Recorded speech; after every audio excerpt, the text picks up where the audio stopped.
Thank you. Thank you, Chris. Really appreciate the opportunity to come here and speak. So let me begin just by very briefly introducing a center that I lead at USC. It's called the Center for Cyber-Physical Systems and the Internet of Things. And it's a collection of more than 30 faculty in engineering, several faculty outside of engineering, looking at all of these emerging what I call technology horizontals, from new hardware and software and networking and security capabilities, including blockchain technologies, and application verticals. This, large number of emerging areas where these technologies are starting to really change the way you think of how those domains are operated. Transportation, which is definitely the focus here, but also smart cities and others.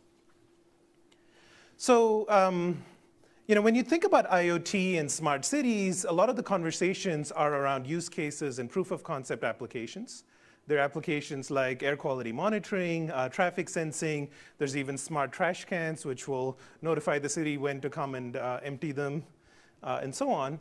But I would refer to that way of thinking about IoT as a collection of applications is really IoT 1.0. Zaki actually mentioned this notion of a silo. All of your IoT applications are sort of completely vertically integrated, all the way from deploying the hardware to figuring out what the network protocols ought to be to what is the application that consumes the data from that. It's all assumed to be administered within one trust boundary, right? And in the context of smart cities, you get also many different agencies, all of which are adopting different use cases.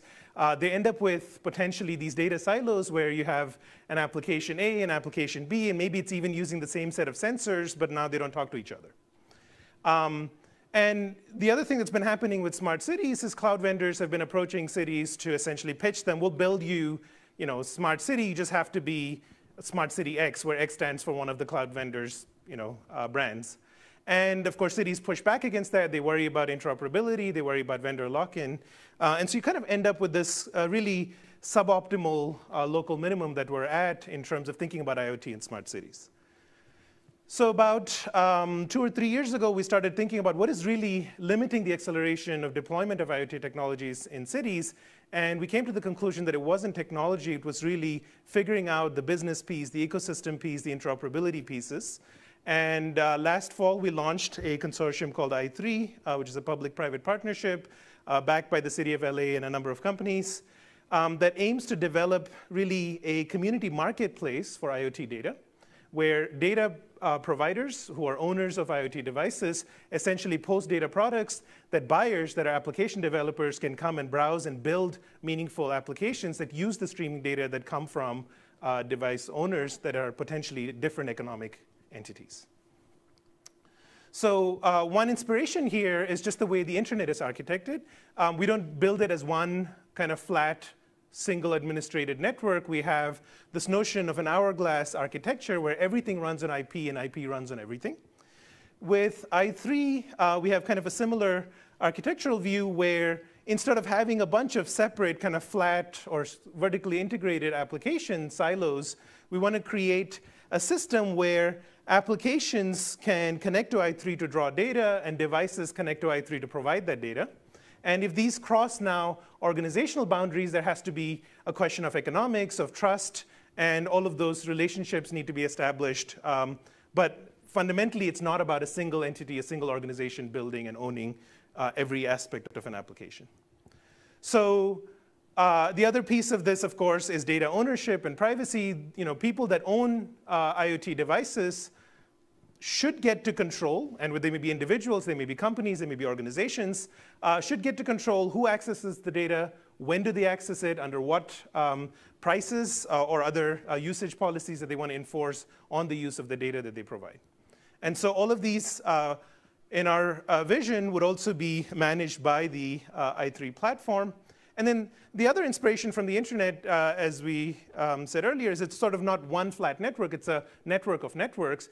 In the same way, the idea is that these i3 community marketplaces would be locally administered within communities that may be downtown areas of a city, an airport, a campus, but then have peering relationships with other i3 deployments. And so the goal of the i3 consortium is really to come up with an open source middleware that implements this notion of a real-time IoT data marketplace with the capability to potentially peer with other marketplaces. And we're in the process of developing the software, testing it initially at USC and the city of LA, but expanding well beyond that. So the platform has sort of many different stakeholders that would connect to it. You have IoT device owners that can provide data products, set their data usage policies, pricing, et cetera. You can have end users that are, let's say application developers come to that marketplace, buy streams of data that they use for applications that are useful to the city, citizens of that city.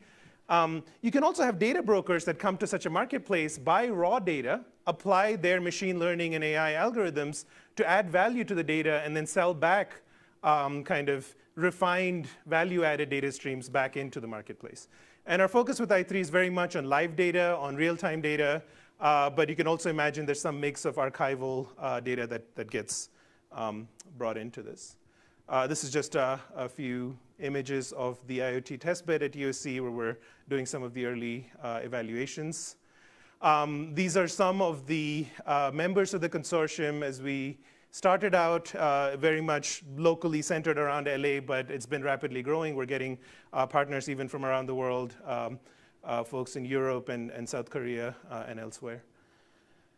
So the story that I told so far might have had you wondering, where's blockchain, marketplaces, data? This sounds like something we should be talking blockchain. And part of it is that i3, when we envisioned it back maybe 3 years ago, we weren't necessarily fully aware of all of the capabilities with blockchain. But definitely in the past several years, as the technology has matured, all kinds of capabilities have become apparent. In the context of the i3 system that I described, many of these capabilities with respect to building this decentralized trust could be applied, for example, for the peering relationships between i3 domains and so on. But just at a high level, all of these new things that are possible also allow us to then rethink the design of a data marketplace from a blockchain perspective. So in our research efforts in the past year, we've really focused on what would it look like to create a system that is a decentralized IoT data marketplace that leverages a lot of these new capabilities that we have at the table. And my view of it as an engineer is that blockchain isn't one thing. You're interested in solving problems. You design systems to solve those problems. Those systems might need to pick and choose and put together building blocks. And when you think about blockchain technologies, there are many different building blocks that are kind of components of this. You've got the ledger, you've got the payment capabilities, you've got smart contracts, you've got the capability of doing decentralized apps without centralized servers. You have the capability of building decentralized recommendation systems using token-curated registries. And so thinking through for your application domain which of these building blocks make sense and really design solutions for those that are leveraging those capabilities. And certainly, smart contracts are one of the big, let's say, technological capability that is often talked about. And from my perspective, the biggest benefit of smart contract is really its code that can run in this completely replicated fashion across computers around the world. And you can trust that what is running is exactly that piece of code, right? And so that level of trust, not just in who it is that you're transacting with, but really to do with what is this code that's running. That's something that's quite powerful. And I won't belabor the point, but certainly that allows us then to run these decentralized applications where you can trust that there isn't a centralized entity that's manipulating the data or the computations that you're engaged with. So in the context of the i3 effort, although our initial design for the i3 domain controller assumes that there is a centralized trusted administrator for that system, you could potentially look for serverless versions of a data marketplace where you don't need to have kind of one organization that even hosts that middleware platform. So this is kind of a cut at first cut, let's say, at an architecture for a decentralized data marketplace. You have sellers posting products that are their data products, but on the blockchain as opposed to onto a centralized server. You have buyers that can query and search the smart contract that has the product information to identify what data products they might be interested in. There may be some identity piece here, which allows for buyer and seller ratings over time to build trust over interactions, as was talked about recently. You can have decentralized curation and recommendation systems that help buyers identify what are the good sellers of this type of data that I'm interested in. And then another key piece of all of this is actually realizing that real-time data transfer and paying for that real-time data through an application layer protocol that really builds on the capabilities provided by distributed ledgers and cryptocurrencies. And so we have really, at the end of the day, this is what we do. We write papers. We put up open source code. We've developed a protocol called SDPP, for which both the code and the paper are now available. And it essentially, think of it as a replacement for HTTP, which is your web client-server application. So your browser talks to a server somewhere, issues GET requests, and the server hands over the data that it's asking for. With SDPP, it's the same idea. There's a client-server TCP connection. It's asking for streams of data, but in addition to that data channel, there's also a payment channel that is done with cryptocurrency payments and a records medium where transaction information such as invoices, payment receipts, et cetera, can be logged automatically. And the whole system is blockchain agnostic in the sense that you can replace and choose whichever payment cryptocurrency you're interested in, whichever particular distributed ledger you'd like to use for your records medium.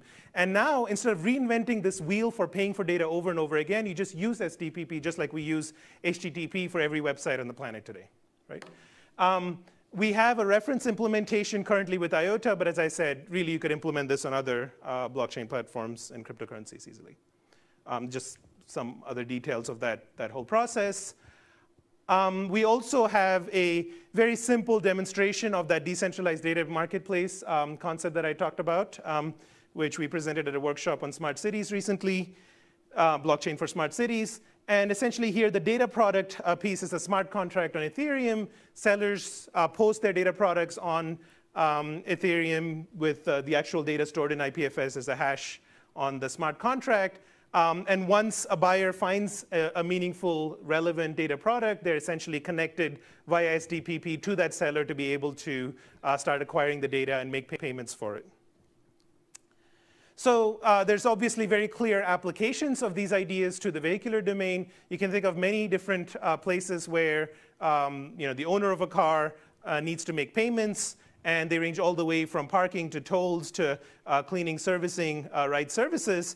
A lot of our attention is very much focused on also paying for data feeds, just like the SDPP work that I just mentioned. But we've also worked on payments for edge computing. If you have increasing amounts of computation that a car needs to do to process sensor data, or needs to process data that's being collected outside of the car, it might need to offload some of the computation to roadside units or to other cars or to edge servers, and might need to pay for that if they're not owned by the same entity that is operating the car.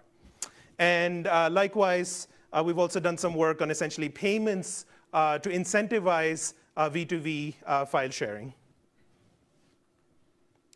So this are just a couple of pictures from a research study we did actually in collaboration with colleagues at General Motors Research.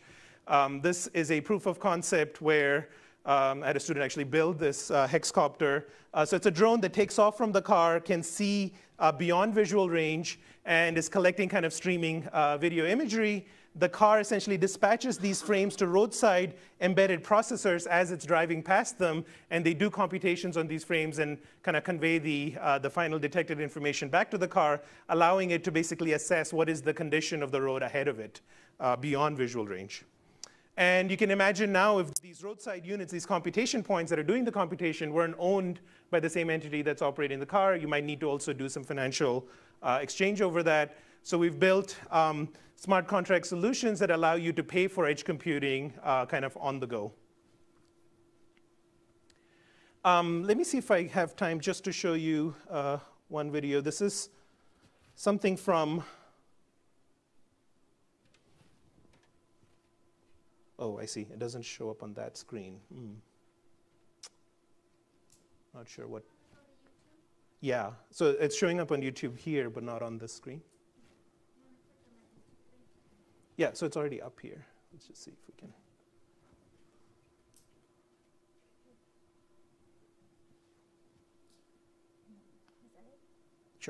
but it's not showing there. Oh. Sorry. So anyway, while we wait for that to get set up, this is a simulation based on real GPS traces of taxis in Beijing, about 600 of them. And what we're emulating, if you will, or simulating, is if these cars were equipped with V2V communications, were able to exchange data when they were close to each other, how would you disseminate some file across that fleet? And this could be an over-the-air update of software. It could be a security patch, anything at all. And it's showing kind of two different ways of disseminating this large file across that fleet of vehicles. And on this particular research study, we had developed a particular coding mechanism to speed up the process of disseminating the file. So this is kind of a more naive approach where you just download bits on the go. This uses a more sophisticated coding scheme. When these cars are turning red, they've accumulated the full file. When it's blue, they've got a piece of the file available. Now, we did this work actually several years ago. And back then, one of the questions that we didn't have an answer to is why would cars be willing, once they got the file, to continue to propagate this content to other cars? What would be their incentive to do that? Because they're potentially using up V2V bandwidth that may have some cost associated with it. And our answer at the time was, well, it's all the same fleet of vehicles, and so they don't have any conflict of interest, if you will, to share their data. But now with blockchain technology, we have the ability to kind of revisit these types of V2V file sharing systems and start asking about, well, even if they are not part of the same fleet, they may have an economic incentive to share these files if there are micropayments essentially associated with them. So let's see, I might need help moving back. So that's not it. Quite relevant. So I'll just wrap up here. We are also working on kind of these solutions for, well, how would you do digital file transfer and have payments for that and make sure that there's no cheating, essentially either send the file and not get paid for it or pay and not get the file. So we have some double deposit escrows to address that issue. And in general, I think I want to leave maybe just kind of this slide up. Because there's a lot of skeptics still of blockchain technology that will tell you that there are all these challenges with respect to throughput, with respect to various capabilities, and they're not taking into account the tremendous amount of innovation that's happening at the frontiers of blockchain technology, second-layer solutions that are building very high throughput payment mechanisms, for example, or verification systems like TrueBit, which allow you to do verifiable computation using smart contracts. And so I think people that look at blockchain technology, maybe just looking at the Bitcoin paper and thinking about all the things that are wrong with it, are really missing the boat. And there's a lot of innovation in this space that I think I'm quite optimistic about seeing some real solutions emerge. Thank you.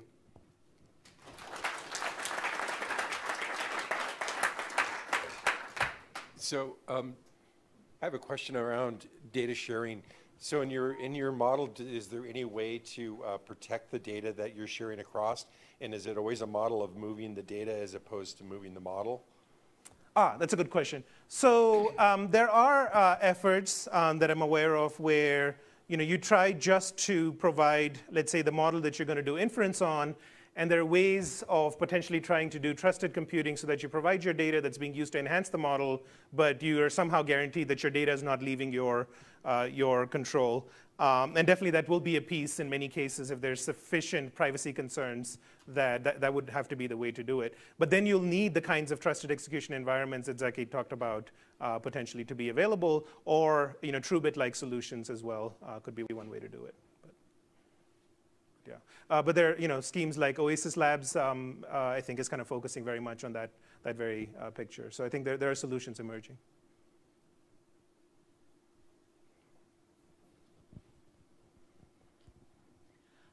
I have a question in regards to the privacy issues when we speak about GDPR in Europe. Have you considered how would that movement of data will happen when we have a GDPR environment, and how could that be compliant? Right. I mean, if we're already really in a GDPR environment. Even California has passed its own equivalent law.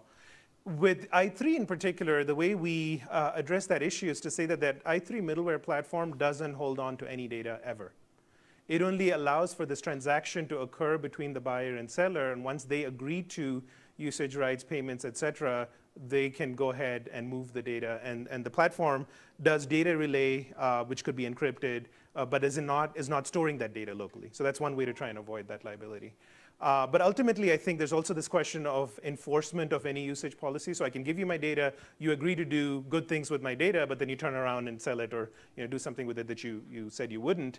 How do you enforce that? How do you detect that? I think there's a lot of questions around those that are still open.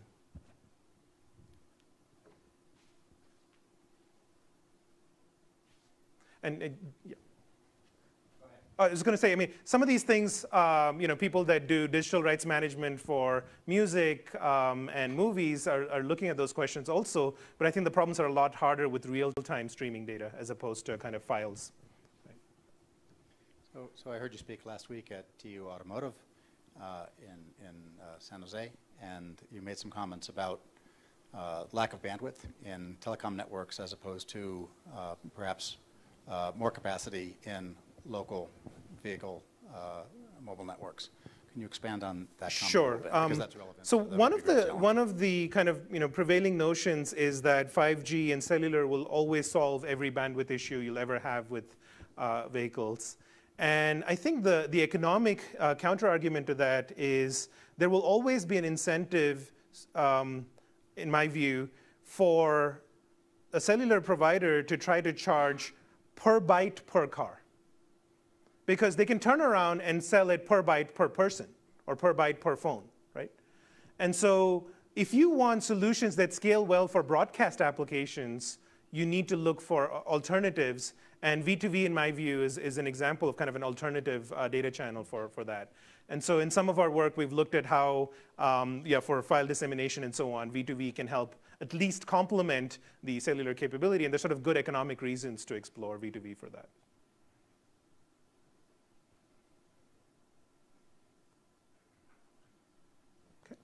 Thank you.